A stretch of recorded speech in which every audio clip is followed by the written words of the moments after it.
Hey, we're back. Tony had to take a little break. Here's Casey Hendrickson. Casey, can you tell us a little bit about yourself? Well, I'm a talk show host. I'm a political pundit on one of the local news channels here. And, I've been involved in politics since I was a young guy and love it. Want to get the younger generations out, get them involved, draw them into that conservative movement.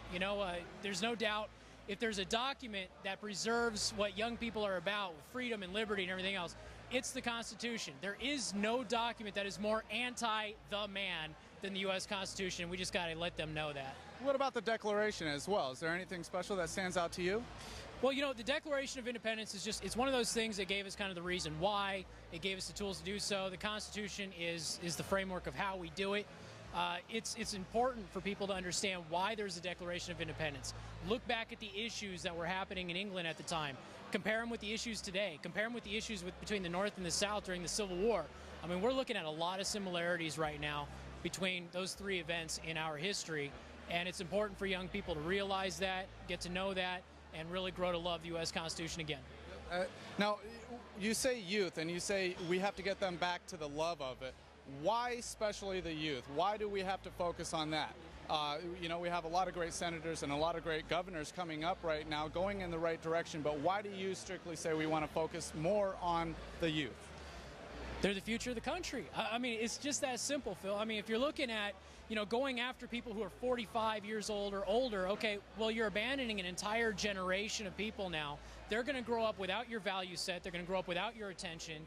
They're going to be perverted by the educational system, higher education, the communist professors. I talk about the 45 communist goals, Cleon Skousen from the Naked Communist a lot. Virtually every one of those has come true right now. Yep. That's the environment that kids are growing up in right now. That's the environment that's being taught to them. So if you don't engage the youth of this country, they're going to grow up without understanding or appreciating the Constitution, the Declaration, the Founding Fathers, or any of the value sets that we have in the United States that make us unique to the world. In one sentence, could you tell us how you could get the youth involved? Is there anything that you would influence them in? How would you get them more involved right now, today, to be able to use their voice? Republican Party's got to stop shunning them. And I'll be perfectly honest, I am sick and tired of going to Republican events. I've caught it myself. I'm only 30 years old. I've been involved in politics since my mid-20s. And the Republican Party does not embrace the youth. They actually cast them aside. And when you cast the youth aside, the first thing they do is look for a home, just like with gangs and everybody else.